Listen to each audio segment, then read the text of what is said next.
यात महाराष्ट्राचे मुख्यमंत्री देवेंद्र फडणवीस हे गजनी आहेत। काँग्रेसचे प्रदेशाध्यक्ष हर्षवर्धन सपकाळ यांनी फडणवीसांवर या शब्दात टीका केली आहे। महाराष्ट्राचे नवे गजनी म्हणून फडणवीसांनी परिचय करून घेतला असं सपकाळांनी म्हटलंय। फडणवीस गजनी नाही तर राजकारणामधले रजनीकांत। भाजपचे प्रवक्ते नवनाथ पंत यांनी या शब्दात प्रत्युत्तर दिलंय। महाराष्ट्राचे मुख्यमंत्री देवेंद्र फडणवीस हे गजनी आहेत, कारण त्यांना काही आठवत नाही। नांदेड या ठिकाणी त्यांनी केलेलं वक्तव्य की 2014 पूर्वी विकास झालेला नव्हता, याचा अर्थ स्पष्ट आहे की आता विस्मृती ही आता देवेंद्र फडणवीसांच्या अंगी आलेली आहे आणि ते महाराष्ट्राचे नवे गजनी म्हणून त्यांनी स्वतःचा जो परिचय करून घेतला तो त्यांना लखलाभ हो, हेच या निमित्तानं मला त्यांना सांगायचं आहे। देवेंद्रजी फडणवीस हे गजनी नाहीत तर महाराष्ट्रातले रजनीकांत आहेत।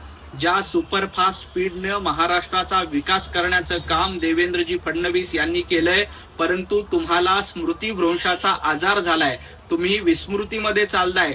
2014 पूर्वी महाराष्ट्रामध्ये लोडशेडिंग होती, 2014 पूर्वी महाराष्ट्रामध्ये भ्रष्टाचार बोकाळला होता। देवेंद्रजी फडणवीस महाराष्ट्राचे मुख्यमंत्री झाल्यापासून ज्या पद्धतीनं सुपर हिरो रजनीकांत काम करतो, अगदी तसंच सुपर हिरो म्हणून देवेंद्रजी फडणवीस काम करतायत।